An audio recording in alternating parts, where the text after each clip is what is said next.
Everybody's here, so all. I guess it is 1 o'clock, so we will call the meeting to order. First order of business will be approval of the minutes from our last meeting, and that being May 28th. Did everyone have a chance to review those? Good. Move that be approved as published. All right, is there a second? Second. Any discussion, changes? All in favor?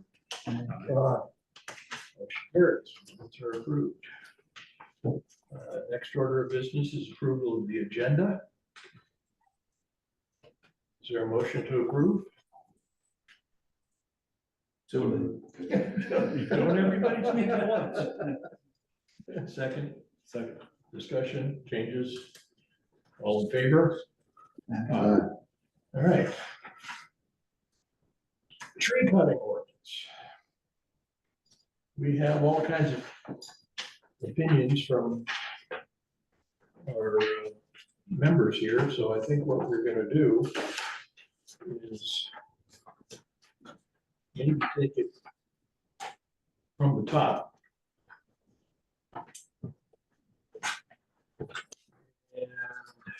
And Jim Phelps, Sir. you had the most comprehensive thoughts involving this ordinance, so why don't we let you begin? Well, I mean, you know, let me just pass out what I got here. Did everybody get what you? Well, I don't know if you printed it out. Did everybody print it out or not? I did. No, stop. Come on inside. No, okay. What's the application?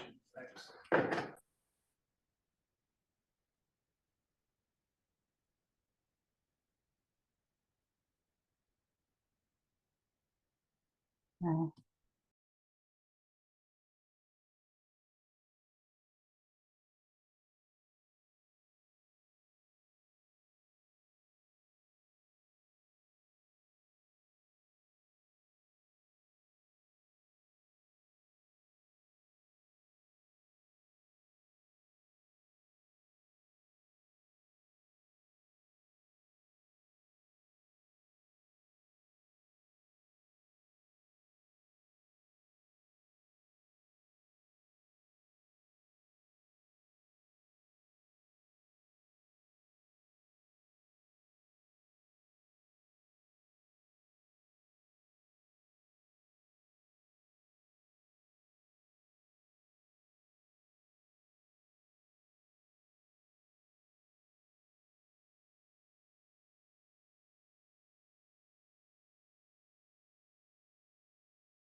I'm sorry, but there's no sound on this recording.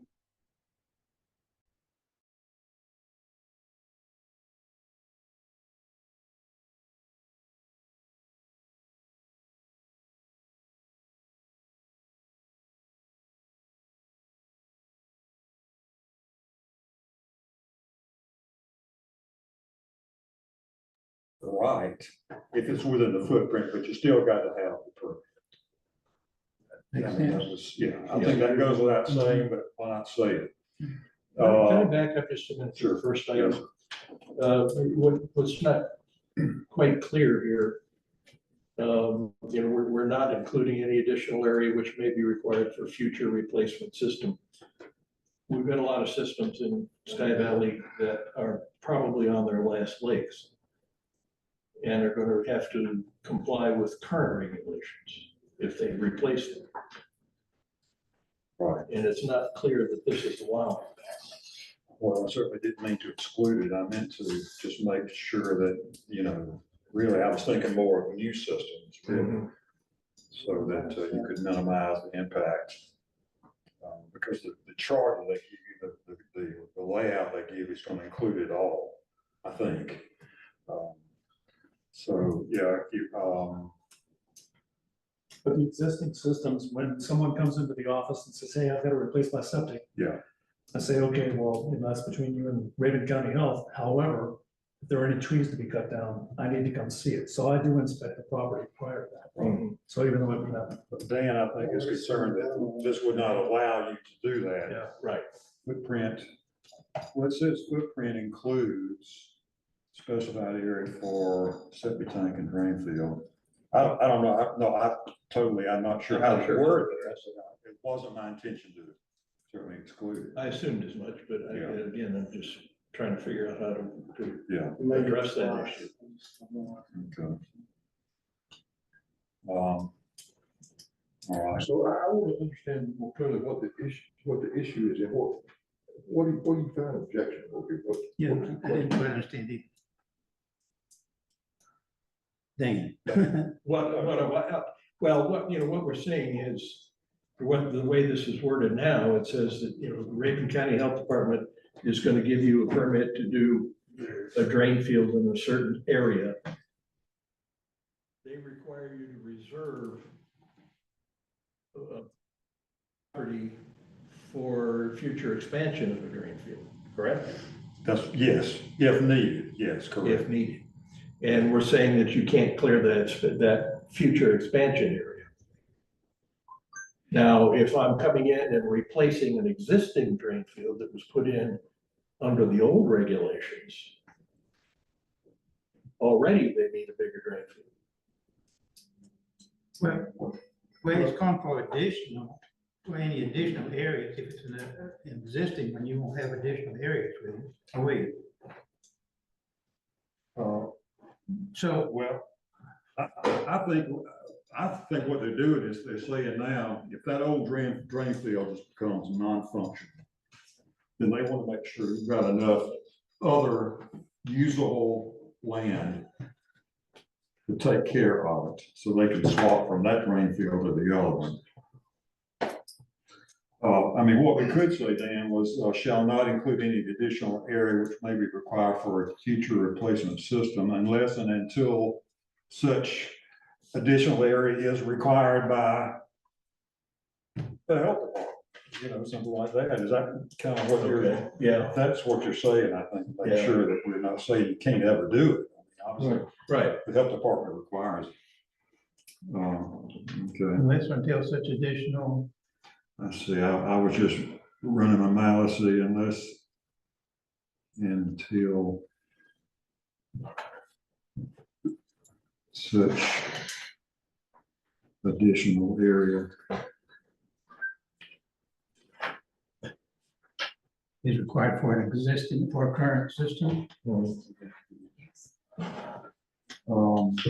Current or replacement system. right, but additional area is required by the, when I say Raven County, yeah, Raven County Health Department.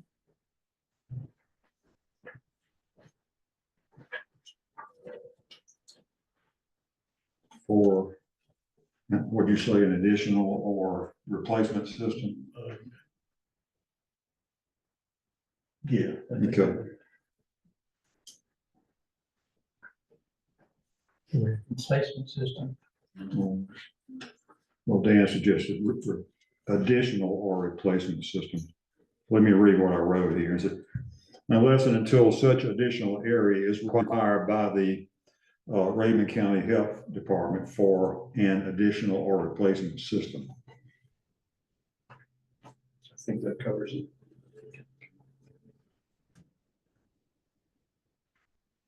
What do you want to go on, Mr. Chairman? Let's do. All right, I've already said, all right, the next one, the specimen tree.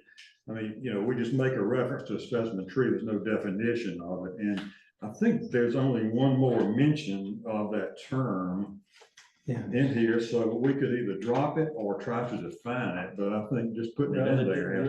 The definitions now define a specimen tree as a tree defined as historical or endangered. Well, that doesn't mean anything. Well, It does say endangered. Defined by whom and Dan, yes, in that Hall County, the Hall County ordinance that Jason had given us, Article 9:16:1, definition of the specimen tree, it says that, under that, it said any tree or group of trees which has been determined by the, of course, we'd have to determine who this is, but it says Director of Planning and Development, but we could say by the zoning board or have someone as directed by the zoning board to be of high value because of its species, size, age, or other professional criteria.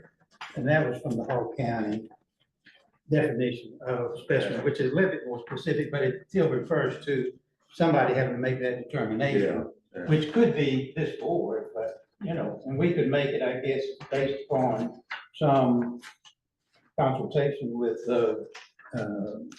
somebody in the know about what the specimen tree should be. The only other reference to specimen tree is in that next section, number 10. And that's one of the criteria for evaluating applications is if it's a specimen tree. So that's the only reason we even needed to find it. If we didn't have that criterion, then you wouldn't need the term. I mean, but But you might actually need it under criteria, you might need a specimen I tree that you understand. want to eliminate, yeah. so we probably want to still keep it. Right. yeah, let's look at defining that a little bit more clearly. I don't know whether that's a term of art in the arboreal world or not, specimen tree. I mean, so I guess that's a question which will, Could we ask the forestry people to help us define that for our area, or would that not be good? Well, I'm all in favor of getting help from wherever we can.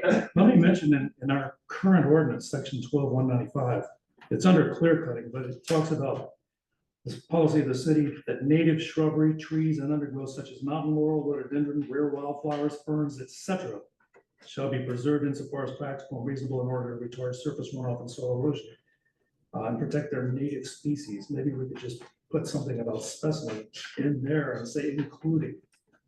Like you said, unless you get an arborist involved. I think we all agree on what the intent is. yeah, I don't want to get lost in the weeds, so to speak, as Yeah. far as Right. each species. yeah, that's right. But, I'm a firm believer in putting it down because to the extent Well, that you've yeah. got some subjectivity in gray area, then it's just amounts to nothing at all. Right. Nothing I'm just saying we disagreeable. could put it in this section. Yes. This is under, I just pulled it up, this is Peachtree Corners, is that city? Yeah. This must be, what is a specimen tree? Any hardwood tree 28 inches or larger in diameter is considered a specimen tree. Well, it didn't say 28 inches where along the diameter. Any softwood tree 30 inches long. A native flowering tree, 12 inches or larger in diameter. So they get real specific, except for where they're moving, the diameter is measured at 4.5 feet above the ground. So, that's just a suggestion. That's the way they define it. So many inches, 4.5 feet above the ground. Okay, let's move on. Okay, sure. Consider finding a a good Right. definition that we can agree on. All right. I just looked it up as you guys were talking, and it seems like in the world of landscaping and everything, a specimen tree is just one that's like a focal point. It's Mhm. I think it is, Yeah. too. It could be almost any tree. almost anything, yeah, it doesn't I define think so, it too. what it is. Ones that is singled out for its exceptional beauty, rarity, or unique form, but Well, again, again- that's terribly hard to define. Right. That language from Hall County is not bad. Yeah. Because of its high value, because of its species, size, age, or other Yeah, I professional think that's, criteria. yeah, that leaves you a little wiggle room with that, you Yeah, know. but somebody got to make that determination. All right, Okay. so, the next one is just, I think I pointed this out, it should be 25 inches or more in circumference instead of Yeah. less. All right, the one of tree trimming, let me see here. Any landowner desiring to cut any tree regardless of location or condition, and including those trees within the footprint, must obtain a tree cutting permit. Again, I'm just trying to make sure it's very clear that no matter what you do, it may be okay, but you still gotta have a permit. Don't come and cut it and then. Right. Now, this is one thing I call myself correcting every time. I looked at city marshal, I did a word search on marshal in the Sky Valley ordinance. And the only place that appeared is here in this tree ordinance. Yeah. There's one reference to the chief of police being the tax marshal for the tax sale, and there's some other reference. And I'm afraid there is no real marshal. So my idea was to change that to building inspector, if that's the And I case. brought this up after you mentioned it at our last meeting. About, what was it, probably 6 years ago, we worked on the tree ordinance. And at the time, I did the same thing. Uh-huh. And I was told by the city manager and who was Linda at the time, and I think the attorney was involved at the time, and they told me that the building inspector is the city marshal. Now, I didn't go on and do a word search and all, I just took them at their word. But after this came up, I started looking through it again this morning. And like you, I couldn't find any reference to it. So I am fine with changing everything to building inspector unless, Jason, you have some expertise in this that we aren't aware of. It's interchangeable terminology, but if you're gonna be doing some cleanup, it would probably be cleaner. Isn't don't you have the title of code enforcement officer also? Building inspector / code enforcement officer, But not city marshal. not city marshal. Then I have no problem. Okay. All right, we talked about specimen tree on the next page. Okay, let me see. This, under 1A1, it had on there that prior to submitting the application, they would either mark the tree or meet with the building inspector. I propose to say you will mark each tree and arrange to meet the city building inspector and contractor as the contractors are defined under 4. It should be 4A, it should be 4. Excuse me. No, it's 4. It is 4, excuse me. So that was what, I don't know why you would either or. I think you would mark it and then go out there together and spec it out, and look at it. Well, yeah, I think there may be issues where it's just downright unsafe to try Exactly, I to was do gonna it say that. Yeah, because of slope or something like that. And what I've asked residents to do in that case is take a photo, plan it out, mhm, take a Sharpie, show me the tree, this tree, which I've done personally. mhm. I can go up on someone's deck or look over a retaining wall or whatever and say, okay, that tree is very clearly marked here. I can see what you're cutting. Uh-huh. Because again, there are some hazardous places. All right, so, but are we still gonna make them put a color ribbon around each tree? If so, somebody's gonna have to go down there and do Well, it. that's the part that's unsafe. That's, Well, No, I wouldn't. when Okay, possible. okay. Well, When okay, safe. well, we're just, yeah, I mean, I really don't know how it could be done any other way, but I mean, I get the point, but somebody's gonna have to go to there and cut it. And so it may be unsafe, but it's gonna have to be done, and if it's not marked, you can mark my word, somebody's gonna cut a tree that shouldn't be cutting because nobody went down there and marked. Right. But that's just my opinion, so to me, it ought to be either, but you're not gonna hurt my feelings one way or the other. I get the point about the safety and the convenience. But I also get the point about if you don't see it and you don't put your finger on it, they're gonna cut the tree. And it won't be anything Jim or anybody else can do about it. And you won't even be able to swear that that was the one. Well, because you didn't- There are instances where they tell me it's marked. Yeah. And I can't see it, and unless they go 20 feet up in the tree. Yeah. I'm not gonna see it. Yeah. But I can tell from the Right. picture. Okay. I mean, you have a point, in Yeah. a perfect world. Yeah. I don't mean, to me, that's a critical juncture right there, because that's getting it down to Well, the nub. 100% of the time, I ask them to mark the tree. Yeah. And then if they come up with a situation like we're talking about, I understand, and I don't force them to mark it. Okay. But, I mean, you're right, somebody's Yeah. gotta go down there and cut it. The guy who cuts it ought to go down there and mark it Well- before you get there. They ought to, The guys, they ought the to guys plant that it cut in those there. trees are downright monkeys, I swear. Yeah, so they would be the ones, I'm not saying that the owner would have to be the one or you. Somebody's gotta go cut it, so why can't they mark it ahead of time? I'm just saying, that's my point, because I just see that as a major way of bypass circumstances. When at all possible. Well, that should be. that means- Exceptions. Yeah, do it, there are Well- exceptions. We can put it in there and then we'll give you some latitude. How about a paintball gun? Yeah, that's a good idea. There you go. All right, so you're saying you're gonna keep it or change it? What We, are we saying? can keep it, but Okay. And, but to me, it's just imperative for Jim or whoever's in Jim's position to be able Well, to see that. As tree. it is, and I'm not saying that this is a bad thing necessarily, but Uh-huh. as it is, just in the last month or so, Uh-huh. strictly enforcing the ordinance that we do have has slowed down the process, and some people aren't happy about it, which that's just the nature of the it's beast. just too bad. But, I mean, this is the time of year people are cutting trees and they all try and do it, in, the 4 months or so. Well, maybe if the word gets around that this is what it is and it will be enforced. Oh, it's getting there'll- around. There'll It's getting there'll be a little bit of upfront due diligence ahead of time. I'm not being a bad guy, I'm just saying you gotta have it, the rule or not. All right, the next one, let's see. Number 3, be accompanied where required with the application. Well, it's always gonna be required, be accompanied with the application. I mean, that's no gray area there. Tree cutters, hired to perform work must be insured with liability and coverage.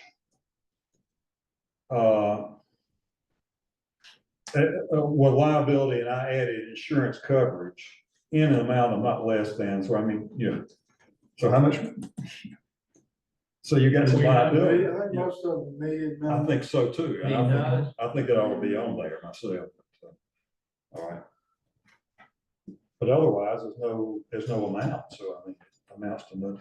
And workers' comp, if required by law, everybody isn't required to have workers' comp. Right. So if you say they gotta have it, that's not. They have to have workers' comp if they have So many. 2 employees. or Okay, more. all right. So I was trying to give them a break on that rather than saying I gotta have it in all cases.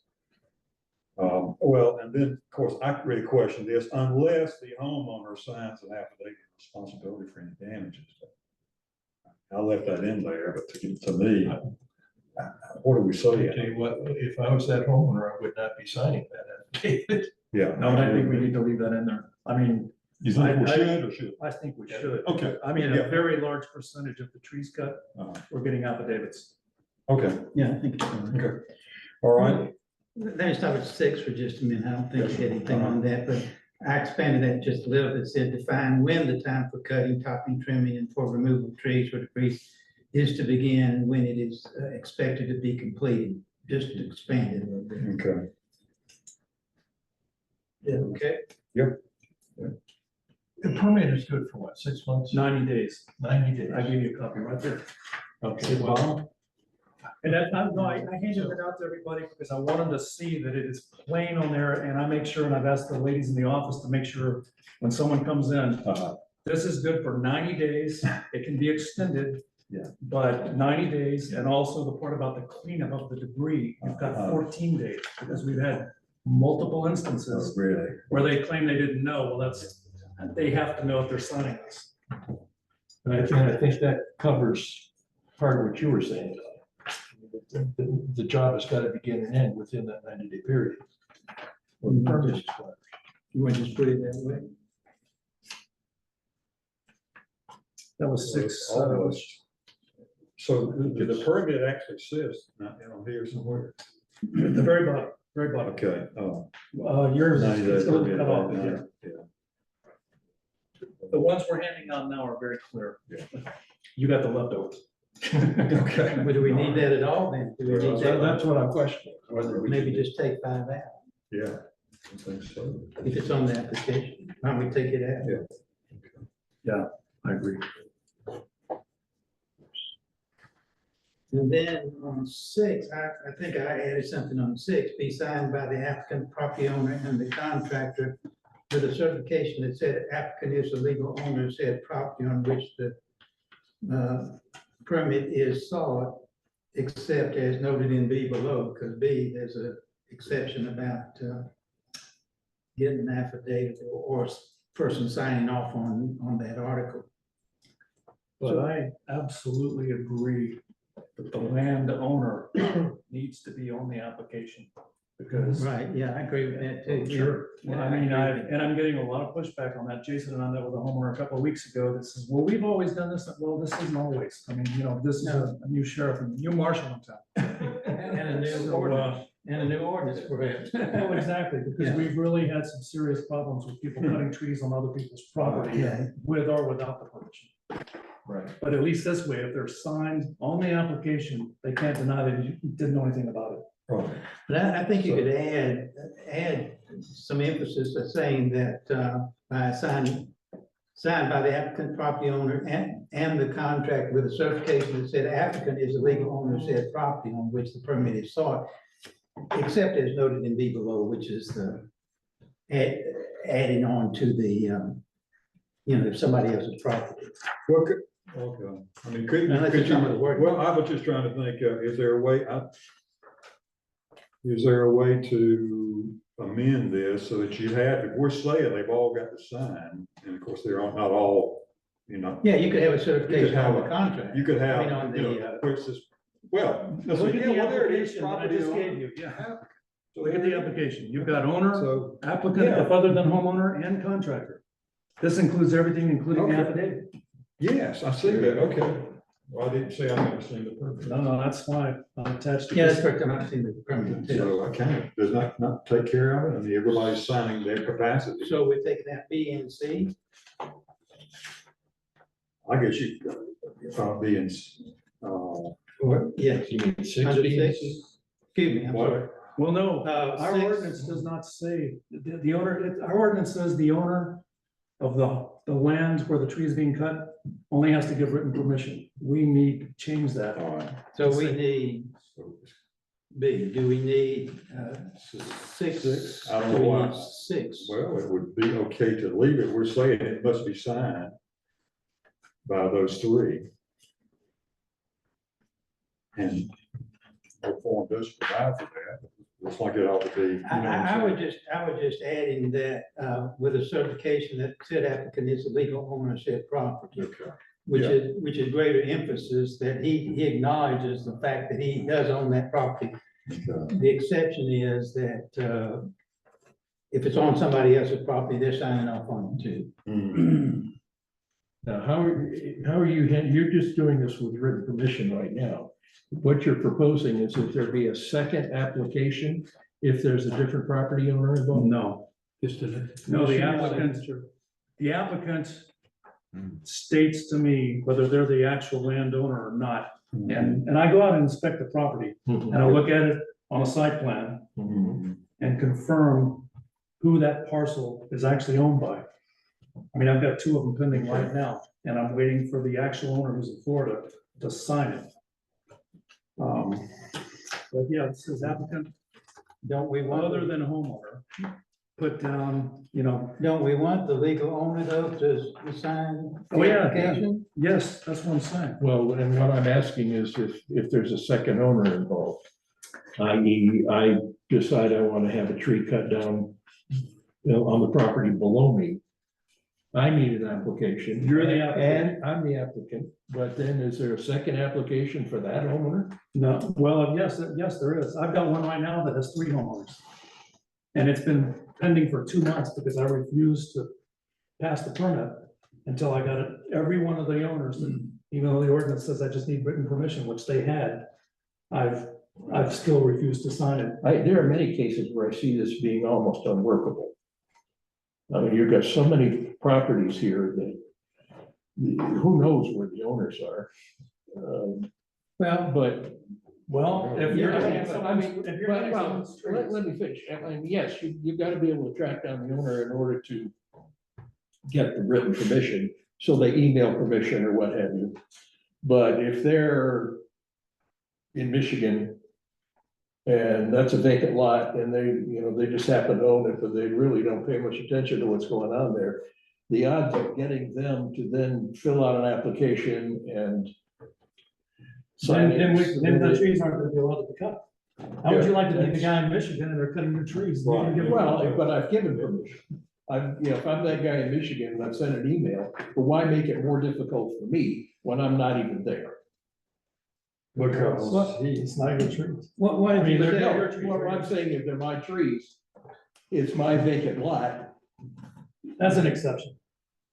What, I don't think so. Well, in You know, the year I've been here, What percentage of the lots in Sky Valley are undeveloped? oh, 60? so what are you proposing? Well, I'm saying that to my mind, the written permission, whether it be a letter or an email or what have you, should be. Well, How do you know the person sending the email is not really that person? How do you know the person signing the application? Because I get a copy of their driver's license texted to me or sent in an email to me, and I attach it to the file. All the bases are being covered, believe me. Well, After the few instances we've had recently, Okay. without going into You detail. know, I'm just, but what if in connection with that, a certification, I said a certification that said applicant is the legal owner of said property and has authority on behalf of all the owners, if you add something like that, then the burden's on that Well, person. that's all the owners of that particular lot. Yeah, and again, but then I said, except for that situation below, which is in B, which deals with the, person who gives consent is also signs off on the application. It seems like to me, if we're gonna say we gotta have written permission, then what's the difference between that as far as trouble is concerned? And having this, scanning it to them, they sign it, scan the thing back. And you got that written, Well, I did that 2 weeks ago. Jason was with me. yeah. While we were standing on the landowner with the trees property, the guy that owned the property above them, on his deck, I got the homeowner on the phone and says, okay, I want you to text me a copy of your driver's license or email me, which they did. Yeah. I attached it to the file and that was acceptable. So they weren't there to sign this. Some people don't have fax machine scanning capability or whatever, but, I mean, Which I'm gets back working to what with I them, was but I trying wanna to make say. sure that the city's covered too, because Yeah. what about the lot that we all know about that was Yeah. butchered? Right. And I don't think the owner to this day knows that. Those that anything they find out. So that's your case of Michigan. Well, but in that case, they didn't have written permission, period. Well, that's. My point is that, why make it more difficult than it needs to be? If you've got written permission, why do you care whether the signature's on this or on an email or on a letter? Well, what I'm saying is if you've got written permission, how's that any less onerous than just getting them to sign on the form itself? I'm not bragging, I'm just. But how do you verify an email? Well, exactly. I don't know. I mean, I could go in and create an email. Sure, absolutely. Under your name. Phelps@gmail.com and Yeah. forward it, I totally. complete And I know an issue that came, if I can speak real quick. Yeah. Months ago, we had an applicant come in that had a handshake agreement with the owner. The owner gave the verbal, the tree permit was made in the applicant's name. The trees get cut, the owner's not satisfied with the work. He calls us in and we said, well, the permit's not in your name, it's in the applicant's name. Applicant wasn't gonna spend any more money, get the tree guy back out. And the owner, he said, well, I'm no good deed goes unpunished. We didn't have anything with that owner's name on it. Everything was done through the applicant. Yeah. That's why we are now saying we need something from the owner side, because it puts the city in the tough spot. Because we agreed to the permit, and then we get this aggravated owner and says, well, I agreed to, this is not what I agreed to. Well, we don't have any paperwork from that owner. Yeah. Well, that's why I was saying that you get a certification, he certifies on the application that he is the owner, legal owner of the property, or has authority on behalf of the other owners of the property to, sign on their behalf. All right, well, I was just trying to keep it from being too cumbersome, but. But then the very form we have contemplates 3 signatures. And so we, But, So- what we're, the scenario we're talking about would require 4 signatures. Well, we're talking 2 different properties. oh, No, I get a That's what separate, I'm I get a separate Well, permit. each one would have its own. each All right, parcel would have Like its I own. said, I've got 4 different permits right now, one on Ridgeview, one on Moon Ridge, and one on Sky High, and 2 on Sky High. Same applicant, 4 owners. 4 owners. Okay. I stand. And this guy unfortunately was an attorney and had an arborist come in. He did everything by the book. I wish everybody would do it the way he did it. We had aerial photos, we had specimen trees, we had ribbons. Yeah, That's an yeah, exception. Yeah, sure. All right, well, then. I just, we need, what I'm saying is the ordinance currently just says written permission, so we need, if we're gonna make this effective, we need to change the ordinance to include Right, an application from the landowner of the trees. which is what this does. I mean. Yes. Yeah, Okay. all right, so we've covered the applications. For, will require the landowner to be a party to and sound the act. All right. The applicant, okay, and then I've added, and the contract. And, it should be A4, it should be. No, it is A4, excuse me. All right. I'm suggesting to say both the applicant and the contractor. The guy who's gonna do the sawing knows and understands the terms of this law. So, you know.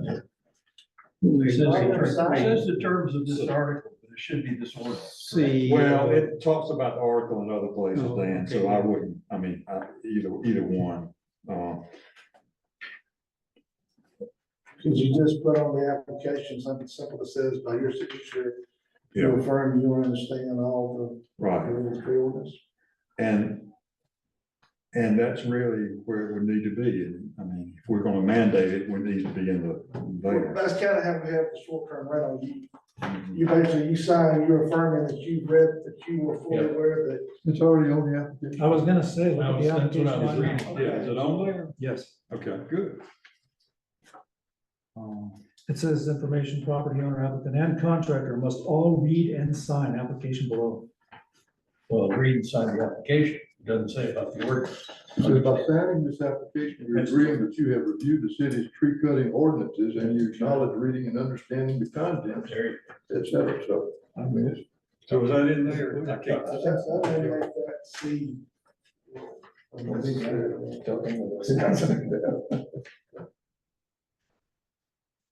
We didn't hurt to have this in. No, your well, feet. we're saying the application should, and that, And it so, does. and it does, so I think it's all consistent, that's okay. All right, that's one of those building inspector corrections, another couple of 3 building inspection corrections. All right, this gets into, and again, I don't mean to be, but I am, I'm this way, so. Says within 5 business days, you know, he'll approve or disapprove. Well, that's if there's an appeal, it's 10 business days for me, 5 for the city manager. Right, okay, and then if the manager approves in part, in other words, if he disapproves part or all of it, he's to give written explanation to, and then to the owner, to the applicant or whatever, well, I didn't say this, but the next, paragraph on the next page says it may be appealed in writing within 10 days of the receipt by the applicant. Well, how would you know, how would you prove receipt unless you send a certified mail? That's what I said.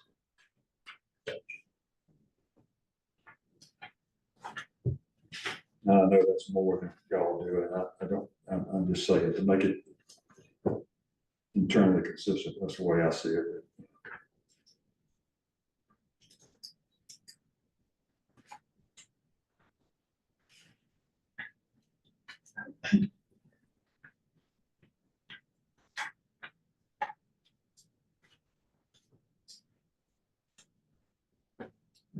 Down to prohibition.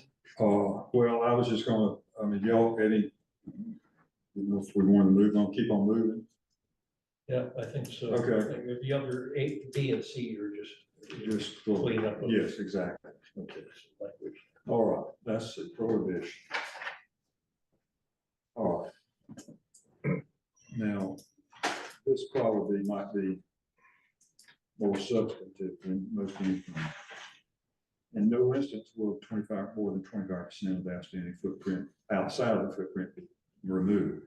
And of course, within, you know, the ordinances it reads now, unless approved, blah, blah, and conditioned upon blah, blah. You know, I don't know what, to me, it would be cleaner just to say, look, you're just limited to 25%. You know, so. Which is on the application. Okay, because in my mind, whatever else you plan to do after you cut that over 25%, none of us are gonna be here alive to see the fruition. That's the practical impact as I see it. And then I put in there, I think Don, or somebody had mentioned this, if subsequent applications are made for the cutting from the same property, the number of trees previously cut and removed shall be counted as part of the 25%. In other words, you can't go 25% in the next year. Well, we're gonna do 25% of what's there left. In about 3 years, you got it clear cut. And I know that's gonna be it would be very hard to keep up with, but at least it would be in there. And I put in there, the city will maintain records for the purpose of enforcing that. It would be hard to enforce, yet granted, but if it's not in there, then I don't, you know, it seems to be a red. I was okay with your change. I wanted to add the word original in front of 25%, so that it be as a part of the original 25%. Yeah, okay. As far as the records go, the city by law is only required to keep the records for 10 years. Like you said, Yeah. sitting up here for 10 years. Well, maybe.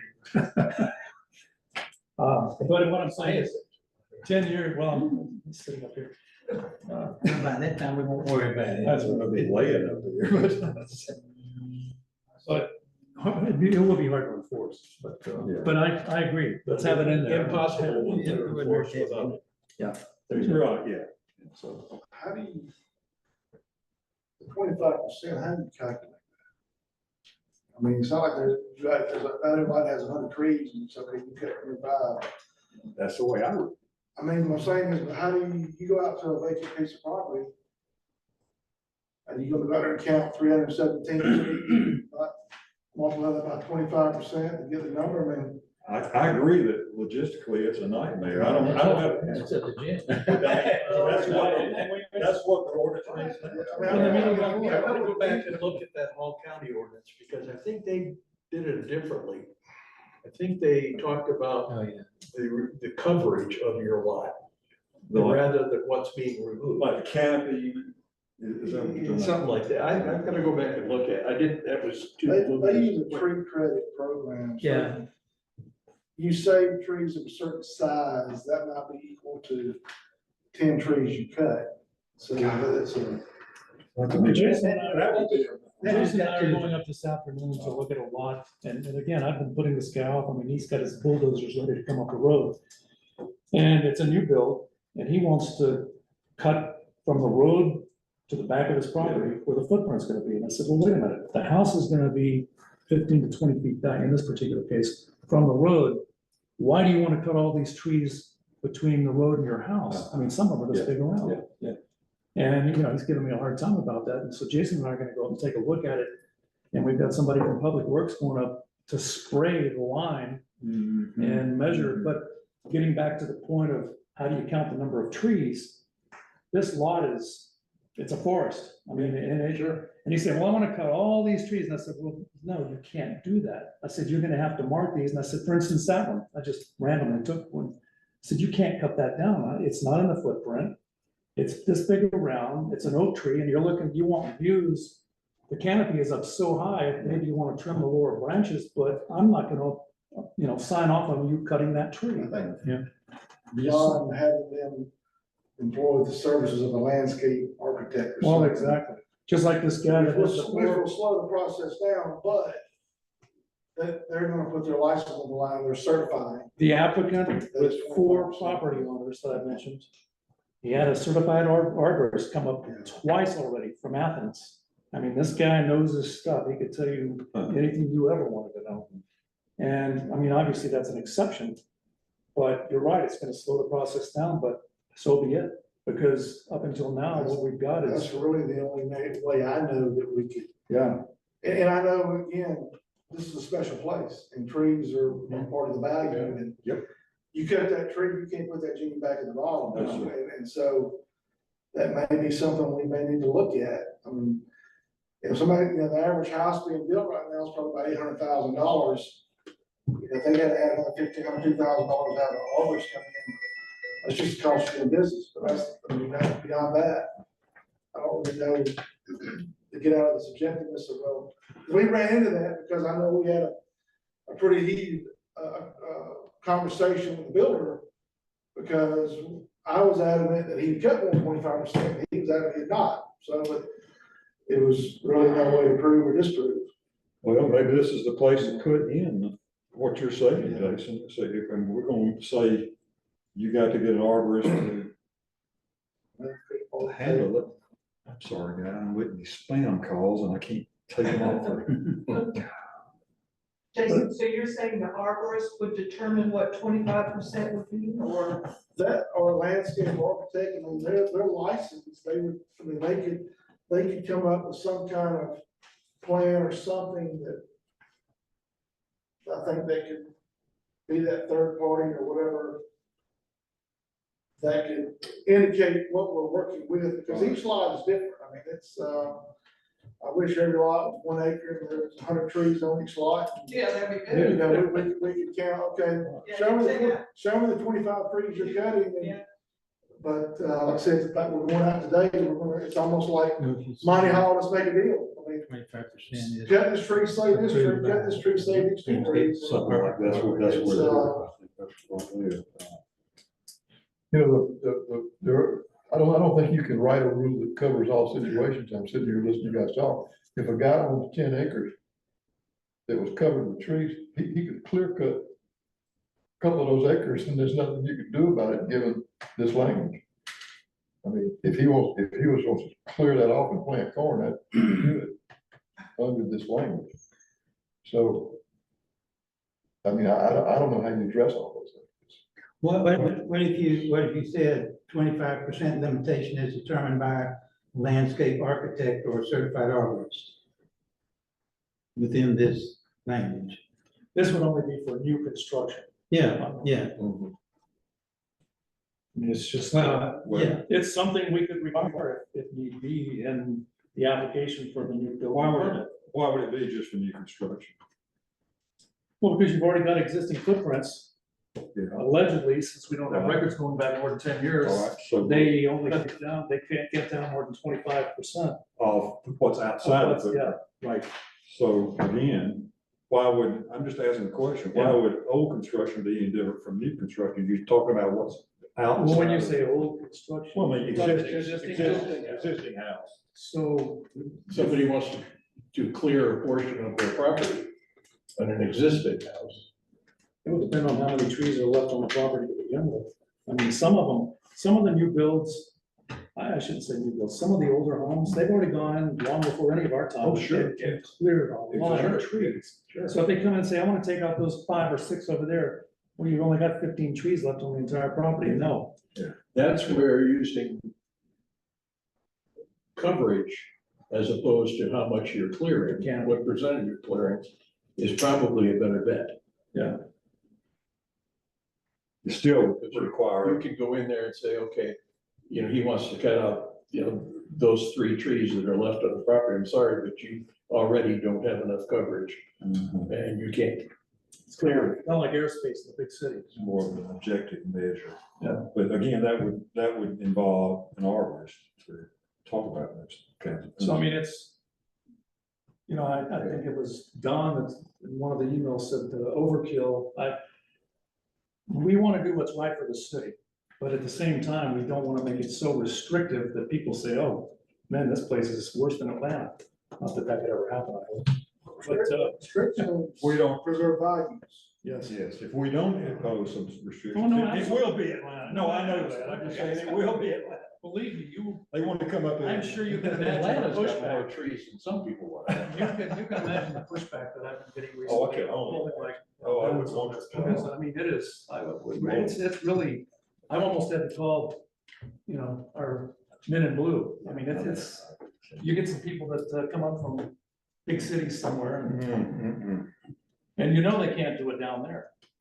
That's when you recommend they move to the Great Plains. There are no Kansas. trees. That's when you call me Marshall. Yeah. So anyway, to answer your question, I mean, you're right, probably, and we need to talk to a landscape architect and say, hey, can you physically go out and tell us how many trees are on this property? Can you physically tell us what's 25%? Can we research what other mountain municipalities, how they handle this? They gotta be going through the same thing, if they care about trees, which I assume they would, but So many of That's them random are, subject. so many of them are subdivisions. that's true. That is You know, true. again, this is Waterfall. unique. Yes, it is. There aren't another one like it. But you weren't saying you would have to get a landscape architect to come if you're gonna plant 2 trees in your yard of an established home. Does that mean, I mean, I guess 2 trees would be an obvious, I mean, you can count if there are more than 20 trees out there. I know if there are more than 10 trees out there, I guess you could take out 2, that'd be 20%. But where you get, you know, you would get into, you got a forest or new construction, as you say, where you got. new construction, I can see, Yeah. I was just thinking. Unless it's within the home ignition zone, which is 60 feet around. Yeah, but then that pertains just to underbrush, not trees. Well, it's small, yeah, small trees. Yeah. Underbrush. Well, trees is defined, Below 12 feet high. well. You can clear under 12 feet without, actually without. Right, yeah. So, Mr. Chairman.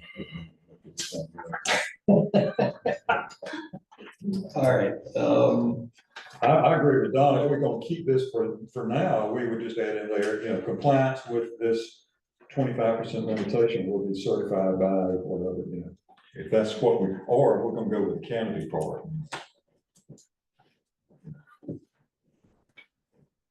You'd still have to get an arborist, but it'd be defined in a different way.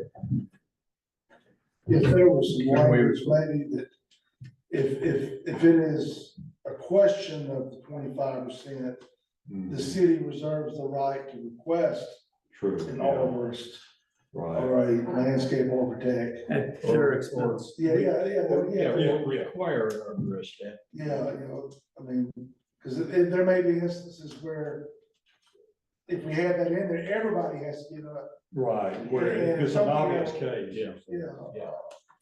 Something, yeah, so that might be, if there's reasonable concern, The question 25% may not be met, the city has has the authority to request that a third party or. We say the city, just brainstorm, the city may require certification of an arborist.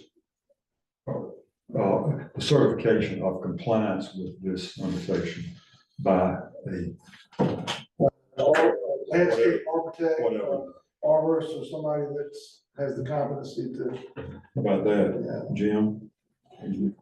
Yeah, that could be worse, yeah. I'm okay with it. Okay. Certainly don't want to require everybody if it's not necessary. Certification.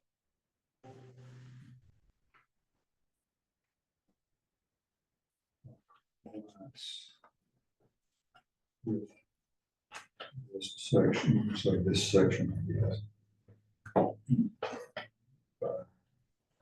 Hey, Jason, what's the term? certified arborist. Certified arborist. Landscape architect. Mr. Chairman, I'm confused about the canopy business. How are you, is that going into this ordinance, or what do you mean by canopy coverage? I was suggesting, and some other communities, Hall County, I think is one we looked at, rather than talk about what percentage of trees you're removing, it talks about how much canopy you have to have on your property. So if, if you can take out 30 trees and still have a certain amount of canopy, then you still comply. And how do you measure canopy? By the shadow on the ground, or? I'd have to go back and read. Okay, okay, I was It's, just I'm trying to just, figure that out. I'm just saying what dealing with what's remaining may be easier than dealing with what you're trying to remove. Just under section 6 of our own current ordinance. In no instance will more than 25% of the trees remaining outside of the footprint be cut and removed unless approved by the city council and conditioned upon an approved landscape plan prepared by a landscape architect or landscape designer. This is in our current ordinance. Further, no certificate of occupancy will be granted until the approved landscape plan has been fully completed. Where is it, Jim? It's What, section Six? yeah, section 5, number 6. 12. I mean, excuse me, section 6. When they codified it, they put new sections in there, so what I did, So Jim, this is under 1201, yeah, what I did was off the website. Oh. This is- Now, I see what you're saying, but the way I read that is the limitation of 25% can be waived somehow by the submission of an approved landscape plan. I'm saying, what landscape plan could possibly ever compensate for the loss of irreplaceable trees? Well, I don't know, I don't understand how that all ties I together. would say a plan that includes mitigation of some kind might do so. Well, if they cut out 50% of the trees, how in the world they ever mitigated within your lifetime or mine? I'm just asking the question because we all know what happens. These things get cut and we will replant. Well, and the mitigation in my mind, and I was gonna bring it up when we get to that point. If you cut out a 10-inch diameter tree, mitigation doesn't mean you put in a 2-inch diameter tree and call it a day. Understand? In my mind, you put in 5 2-inch trees or 2 5-inch trees or so Right. to come up with the overall coverage. And then that's kind of in here already, right? Yeah. It is, but that's in addition to what we're saying is if you violate it, you're gonna get fined and you gotta put it back. Right. But I put out a big specimen tree, it's gonna be hard pressed. Exactly, so I'm saying, what kind of plan would possibly compensate for the loss of more than 25% of the trees, which is what we're saying you can't cut? I don't know, I'm trying to make it more concise, less gray. Not to make it hard for anybody, but if everybody knows the rules, then it's easier to comply with, and Jim will hear less feedback and kickback. Because it is what it is. But I mean, whatever y'all want to do, I'm just saying, I mean, you're right, that seems to give it and then takes it away. because I mean, it's under replanting, no shorter than 10 feet, no less than 2 inches. Yeah. Nursery grown, no less than a 15-gallon container. But you're right. It doesn't add up, what this doesn't do, it doesn't add up to what you've taken out. No, absolutely, It never could. no. 50 years ago. Yeah, exactly, yeah. But again, if I've got to put in 10 trees to replace the one I take out, I'm gonna think twice about taking out that one. Well, according to but according to this ordinance, you're gonna have to. Not to the same extent, but, Well, no, maybe not 10 to 1, but I mean, well, what I'm saying is that you've got to equal I think it's 2 to that diameter that you take out there. Whether you do that with 2. 2 trees or 5 trees or whatever, you've still got to come up with that diameter.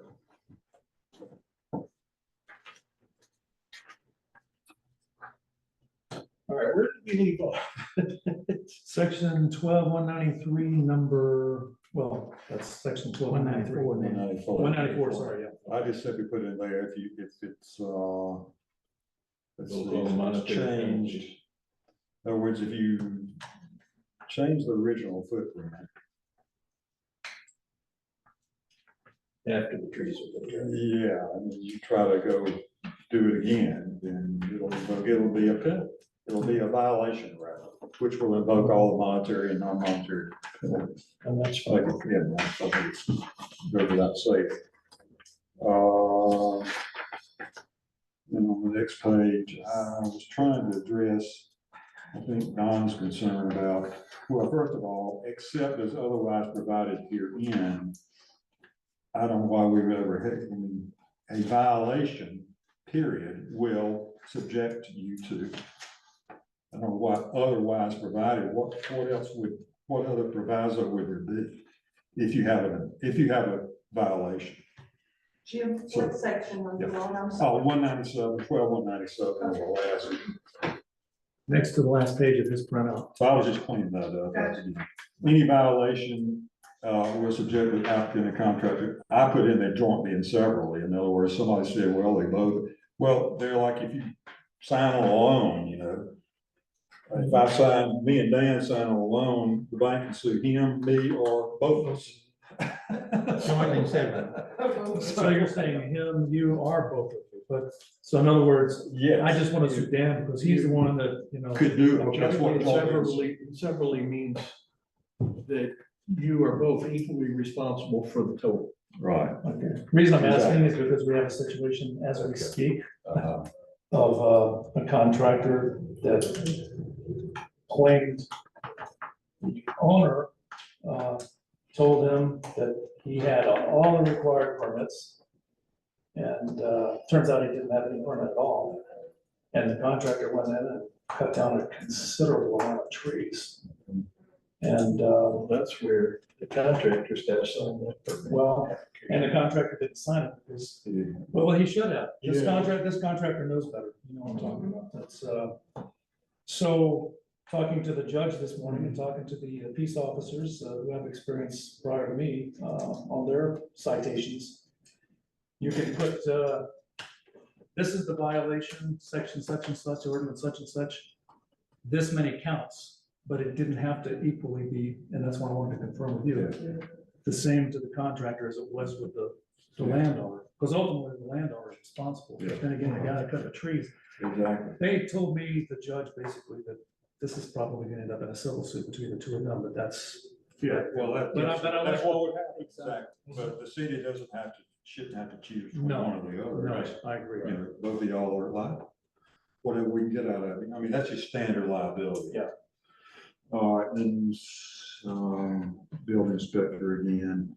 All right, in that paragraph C, again, I was just trying to clean it up with a fine, instead of saying up to, just say a fine of $100 a day, if that's what it is.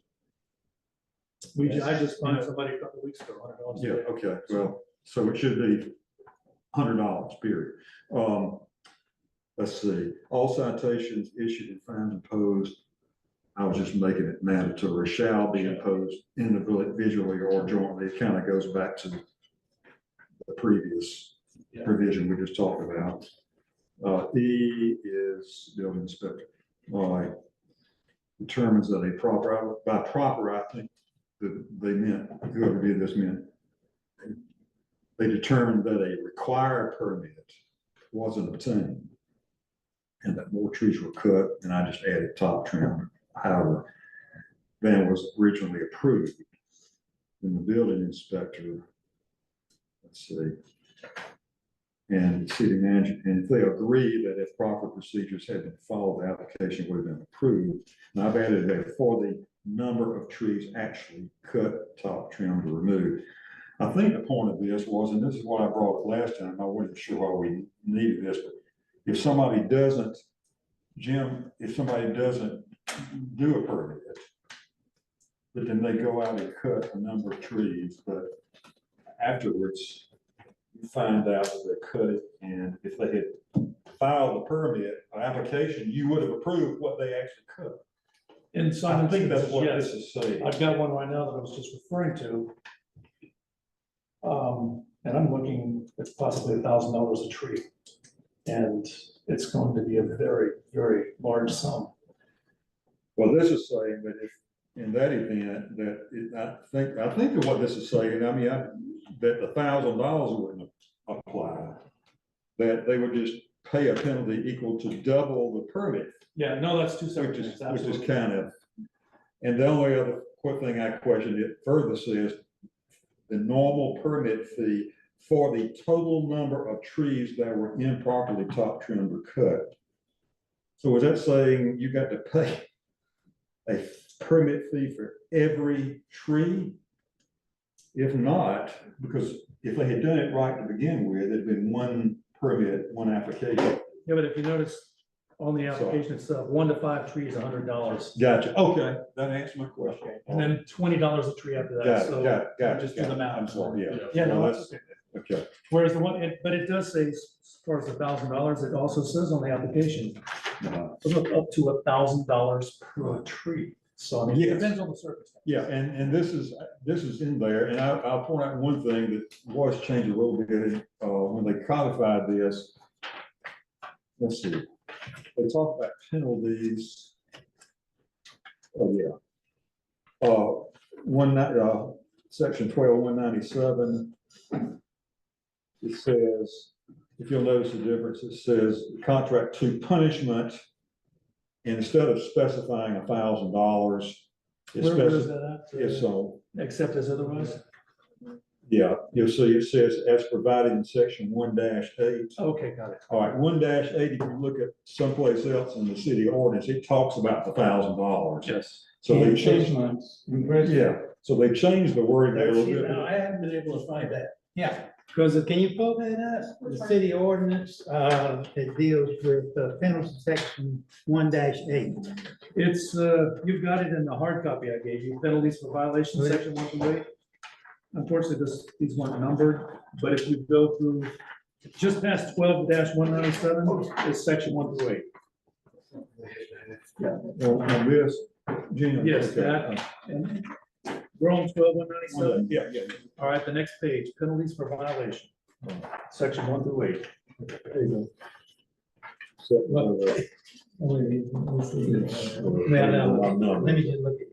all right, talk about it. Okay, see, that wasn't in the copy that I, which was, Yeah. Well, Which this is pretty strict. this I has been mean, superseded, that's why. We're now on 14, Back on the document you all have. yeah, Yeah, exercises, yeah. we're now on 1406, well, 1406 is just. which I've attached as well. It's all part of the package I gave you. This is. Yeah, no, I gave it Or, I think I did. Well, anyway, let's discuss that. I'm fine with the fines. Imprisonment for up to 6 months is a bit excessive for violation of a civil code. I agree with that. and should not be in. In fact, I'm not sure we have the authority to put it in. What does it say? 06, Jim, not exceeding. Yeah, I agree with that 100%. Why can't we just say, jointly and severally liable for monetary damages or whatever the word, in other words, distinguish monetary instead of saying punishment. Absolutely. And then that would exclude any physical incarceration. Gonna have to wear an ankle bracelet. Yeah, we can't control, I mean, the zoning can't control this section 1.8, that's the council. That's up to y'all That to is- change that, Right, but, I mean, this whole thing is ultimately up to the. well, yeah, the whole thing is It's our job is to recommend to the recommend. council. Right, yeah. So that, I recommend that come out of there because. Jointly and that's- severally I think liable that's I unanimous. don't know how that got in there in the first place, but. No, it's- it's- For it's for the monetary- marshal, it's for the Well, it marshal was signed to by. decide. All right, I put in there, just to jointly and severally liable for monetary fines. I've struck out to punishment. Monetary fines as provided in section 1-8. Oh, okay, so that then.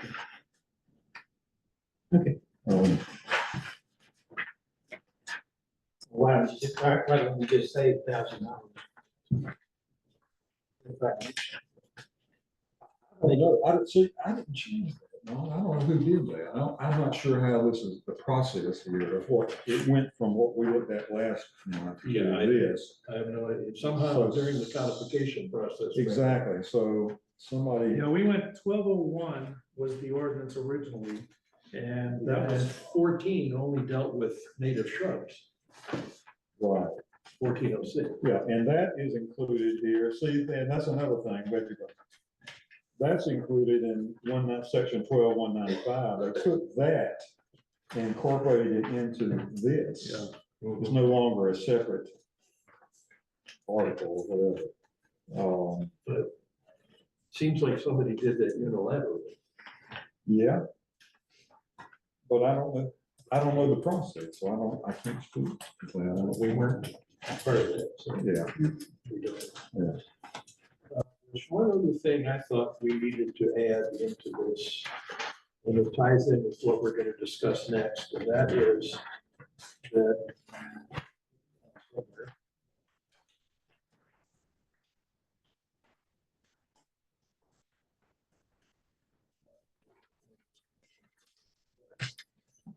I think what we need to include in the tree ordinance is a prohibition against clearing property, trees from property for the purpose of installing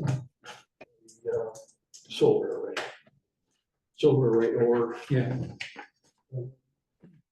satellite dish. Probably all right, well, same issue. could we handle that by defining footprint to specifically exclude those? Well, right now, it's all inclusive, you just can't clear anything outside of the footprint other than.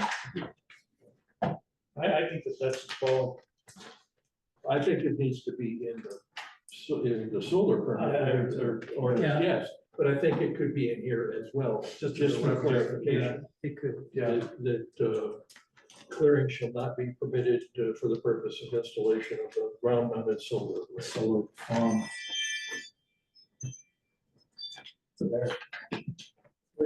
Would permit it for the purpose of installing a satellite dish or anything else you need to clear sky for. So. Just for point of clarification. Mr. Chairman, I had one addition also. Let's see that, referring to Jason's, when he sent the Hall County ordinance, there was section 916.5-3 referring to tree damage, which we don't have anything in our code with regard to that, but I think it's a good thing to add. And it reads, it should be unlawful for any person to cut, carve, or otherwise damage or remove any tree except in accordance with the provisions of this chapter. B, attach any wire, nails, advertising posters, or other conveyance harmful to a tree. C, allow any gaseous, liquid, or solid substance which is harmful to trees, such as concrete, washout, fuel, lubricants, herbicides, or paint, to come in contact with them. D, set a fire or permit any fire to burn, when such fire or the heat thereof will injure any portion of any tree. So I think that should be added. That was a good provision in that Hall County ordinance. Probably ought to be added to our tree ordinance. That was my second highest priority. Yeah, I think you indicate. And I've got it right here. That's, because we had, you're right, we have nothing right now. Yeah, And we had an instance recently, where somebody intentionally, well, they claimed they were trying to kill an invasive species of plant surrounding the tree. And they killed a 60-foot oak tree. And it caused some serious issues between neighbors. It's ongoing. So yeah, absolutely, we need to have something in there. Agreed. Okay, anybody else? One thing I forgot to mention, when I shut my mouth, I should do something. Promise. Section 195 on the third page. That's the part that was, there's a separate ordinance about underbrush, really is what it was talking about. Underbrushing or selective cutting? Right, and I've just simply, I've made, this was my idea, was to take out trees.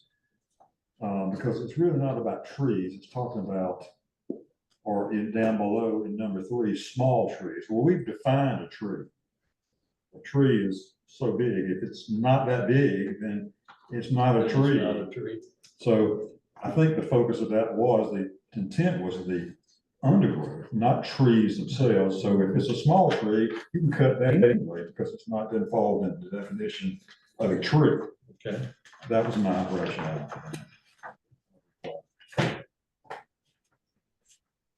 Okay. Is there gonna be any public comment, or I don't really attend that many committee meetings, but I did have something to say if that can be entertained now regarding the tree ordinance. Is that, For public comment as soon as we're done here. okay,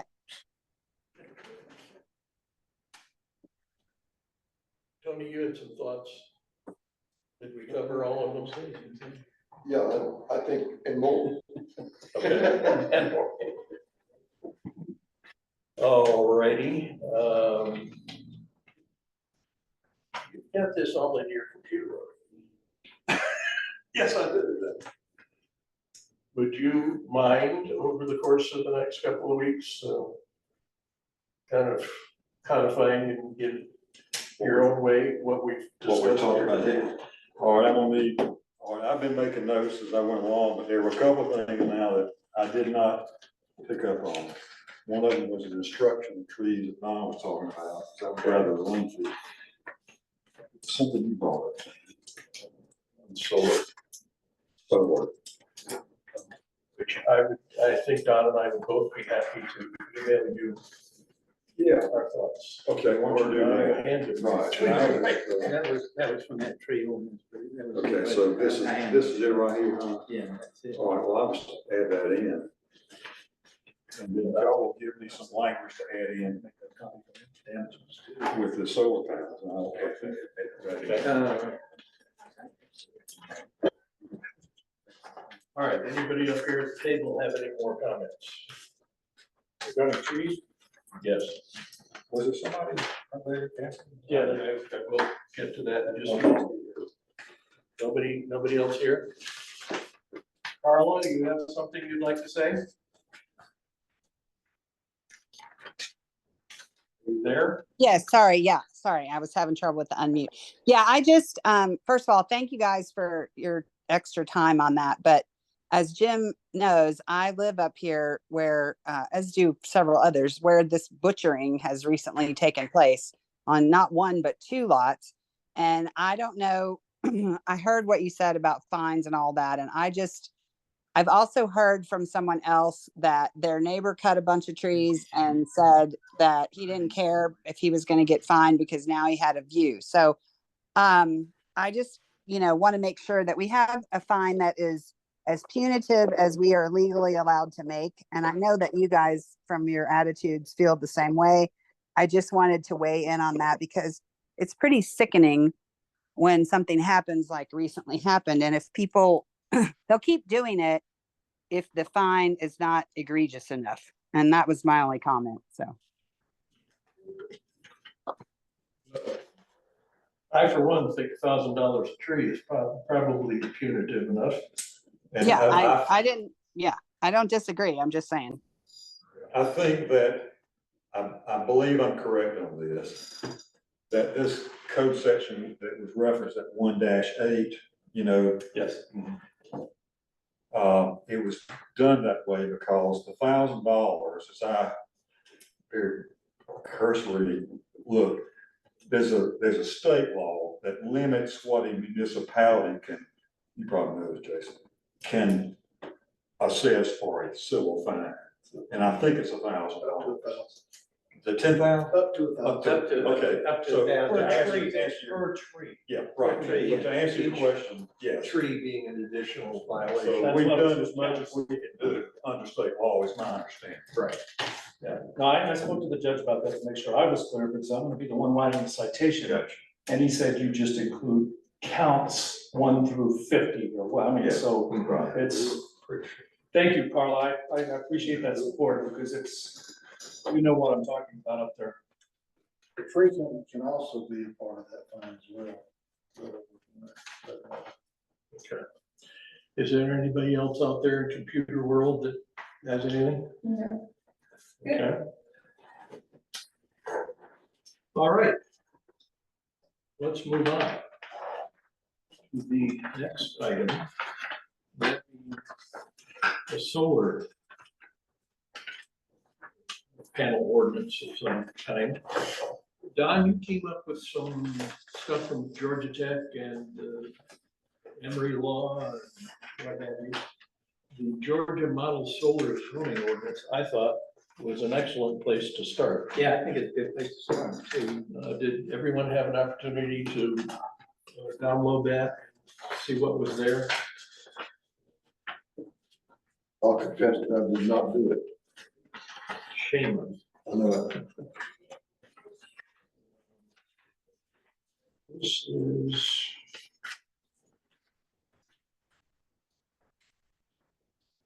This is 10 pages.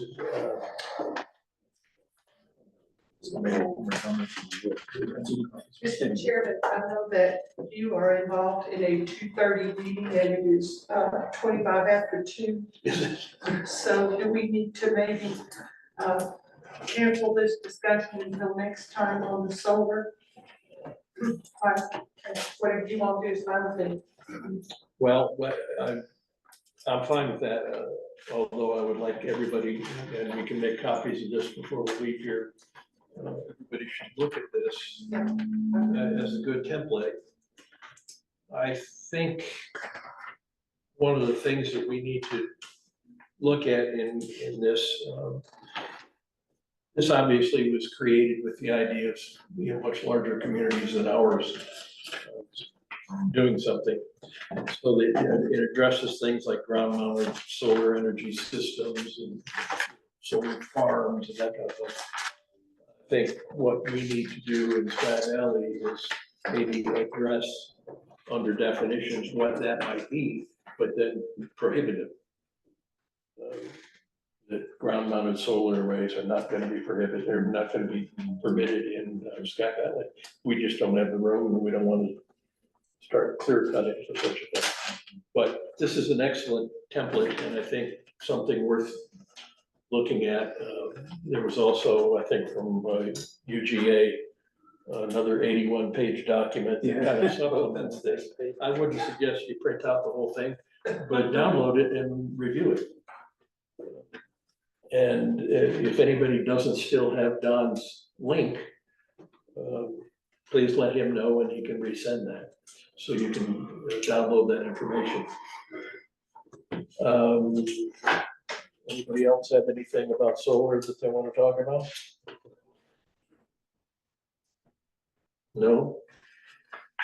All right, the other two items on our agenda were the comp plan and unconventional building materials. As far as item 3, or item 6, the unconventional building materials, you and Jason were gonna go to a county meeting or of city leaders and ask them if they had, I have not heard back from them. okay, that was the question. Comprehensive plan, But Jason sent us. next week we're with, Aaron Giles, so we need to ask them. We're meeting on Friday, so Yeah, oh, that's right, we'll get that to you. Thank you. Comprehensive plan, Jason sent out some maps and also passed out Dave, same thing. Let's look at that. What happens is that when our zoning maps right now are not currently compatible with the comp plan. He's got some suggested changes here that might be compatible, so please take a look at those. And we'll address it next time. Mr. Chair, Jason, were you gonna get, you gonna talk to somebody about getting us a lot more defined? Can, You know what I'm can saying? you pull up, see where it's the green you were? Can you pull up the map there? Above it? No, to your left, one to the left, it should, that one right there, that should be the, That's the water system? yeah, pull, and this is available online. You'll scroll down. And if you don't have this link, we can provide this to you if you'll, but. Is that on the Sky Valley website? Yeah, well, no, this is actually our GIS system that we're working, this is the water system, but it's a little slow to load, but if you, of course, a lot of this has our water mapping, but if you can scroll down, go down a little bit more, Sharon. Yeah, it may take a second for load. One of these has the zoning districts overlaid on. All right, so this one here is our zoning, so you can actually see at the parcel level, that is our current zoning. And then the next one is our future land use map. That's current. And so, as you can see, a lot of that green is conservation. That's not intended to be developed. That area that's green is the areas that if we're gonna see future development, it's gonna go there. So therefore, any approved development that would go there, if that's left as conservation, then the city has approved a project that's inconsistent with this future land use map. If that makes sense. Yeah. So as we move it, this would be the time to change that we village, the village commercial, village residential, that would probably be the more appropriate character area for development, because again, we do know that if we're gonna see development, more than likely it's gonna be in those areas. And for whatever reason, like in 2019, that area was intended not to be developed. That's why it would be left as conservation. Jason, is that mostly Harrison Merrill property? It is a good bit of that is Harrison Merrill, so I don't know, whatever the powers that be at 19, whatever the thought was.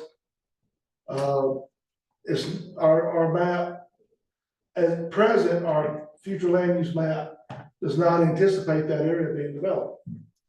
So it probably needs to be updated, but that's. Could we ask the mayor if there's been any development from Harrison Merrill and something with regard to the sewer situation, anything on either of those It issues? still is Harrison Merrill has contracted with a planning company, and also is working with investments. So we have not got their plans yet, but they're still in the works. Any idea when that might develop or when we might hear from them? They were the last time I talked to them, I told them that time was of the essence. If we are going to be able to use our sewer grant, it had to be very soon. So they're aware of the time constraints.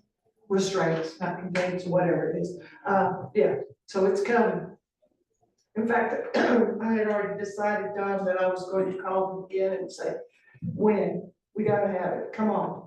So that it can be, their plans can be presented to our citizens. Did that answer your Yes, question, it did. Don? Thank you. Okay. Jason, are we gonna be called upon to draw lines on Well, it- how are we going to do I that? mean, ultimately, the Georgia Mountain Regional Commission would be the one that makes that change, but that change is made through public meetings and recommendations, so, as over the course of us doing this update, that is due by, it has to be approved by the 31st of October this year. We do need to convey that, at least through this board or, that change needs to be made. I mean, 'cause again, if we leave it the way it is, if somebody had a bona fide objection to an action by the council, and they said, wait a minute, you just approved a residential development there, that area is not anticipated to be residential, it's anticipated to be conservation, then you approve the use that's inconsistent with your comp plan. So that's why I was saying that, because we know that inevitably that area is gonna be where we're gonna see development. Now will be the time to make that change, but, Jason, what are the difference between the two maps? Don't they say the same? no, well, the first map is right now. Oh, The top one, that is zoning, that is what we have now. Okay, Now, they go hand in hand. The other map, you have character areas which are, it's more of a 10,000 foot view. You're trying to envision what the future's gonna hold. but shouldn't they be the same, zone the same? Well, it's not. I mean, it's, a character area is an anticipation. It's meaning that, if you're looking to change the zoning of a piece of property, one of the things you're looking at, for example, if an area is transitioning from, say, residential to industrial or residential to commercial, as you're making those changes, rezoning by rezoning, one of the criteria that you look at, one of the criteria that the state requires you to look at is, on your future land use map, do you anticipate that change happening? So if you're rezoning a bunch of properties from residential to commercial or from agricultural to residential, and your future land use map does not anticipate that, then you're making land use decisions that are inconsistent with the plan. So a character area is basically a kind of a more overly broad view, whereas the zoning might have commercial, industrial, high-intensity residential uses tied to it. The character area would just be a broad concept that says this area anticipates appropriate commercial, industrial, et cetera. The categories are not the same, Gotcha. so you don't have an identity of exact overlay. I think is what Jason said. And like for example, each zoning district has a description, each character area has a description, and, Did you say that they need to be village residential and village community? well, those are the character areas that we have per the comp plan. And if you pull that PDF that I sent, there's actually descriptions of those. If you scroll up, and like, there's actually, More? if you'll flip the script there, and I know we're kind of getting to our time in the next month. Yeah, so, you have a description of what, again, these are very broad concepts. But at some point, we're going, as a committee, maybe understand, we're going to take those broad concepts and we're going to say, put them here, here, here, here, here. Is that right? And we don't have the tool to do that. Well, I mean, we basically would have a conversation with Adam Mazel. If we have an understanding about how we think these character areas should look, then we, GMRC did these maps for us. That's what they do. That's all, and so they could, through those recommendations, they can make those changes. And then once the final product is submitted to the council, that pretty much solidifies it, then it's sent to the state. If that makes sense, so. Are you saying, you're saying that they will draw it up, we'll. Yeah, and we would have recommendations, and those recommendations can be given to him in meetings, it can be given to him just forwarded. But the council will have to basically approve the final product, through resolution. And then once that's done, then they take that and they submit that to DCA, and then DCA approves it, and then the change is made. Did that answer your question, Jim? I still, no, but. I'm just because I'm John, it's not you. I'm just wondering, so at what point are we gonna sit down and overlay one on top of the other and say, okay, Yeah. this, I mean, at some point, somebody's gotta draw it with a pencil or something, literally, it would seem to me, rather than I draw. can a reach, pencil. I can, for the sake of time, I'll reach out to Faith Bryan. Faith is the map lady with GMRC, and she can, I believe she can present us with a map where she puts she overlays the Yeah. zoning with the future land at the parcel level, and we can kind of look and see, because, I'll get to do that. Come with your grease pencil, you'll be. Yeah, I mean, I just. get You all down to didn't know that this was highlighters. gonna be a full-time position on this commission, did you all? They probably will fire me after this meeting. You don't get off that easy, Jim, sorry. I'm trying to make them mad. I am convinced, however, that 4 items on our agenda is too many for one Yeah, meeting. well, probably so, yeah. Absolutely. But you all are doing a wonderful job, and I know this is all very intricate and complicated and a mess, and y'all are doing a great job, because we almost had war the last time the tree ordinance was redone. And that man right there was trying to get it done, and it was a mess, but y'all are doing great. We can set a new date. Yes. Did you all want to set up another meeting? Yeah, that's exactly what we're talking about. Oh, I'm sorry, okay. Can you do, like from 2 to 4 in the morning? Well, it doesn't, 1 o'clock in the afternoon doesn't seem to be too onerous either, so. No, it does not. It's not like we've got a lot of activity here. Okay. What's happening that day? That was Tuesday, July 23rd. Good for me. What, Do we like afternoon meetings, or you want to go back to mornings? the men? 1 o'clock's fine. 1 o'clock, okay. Let's say July 23rd, Tuesday, 1 o'clock.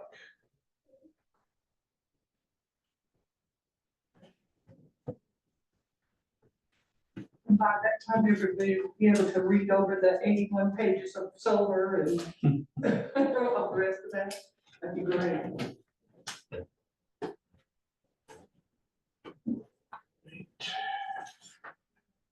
Maybe we need to feed these people lunch, do you think, Jason? We're staying at dinner. I know it's coming out of my property No, it's coming out of the tree vines. All right, Mr. Allred, Yes, you're up. thank you very much. Mr. Chairman, I would propose that we adjourn this meeting since we have no further business. Is there a second to that motion? All in favor? Thank you, thank you. Motion carries. We are adjourned. Thank you all.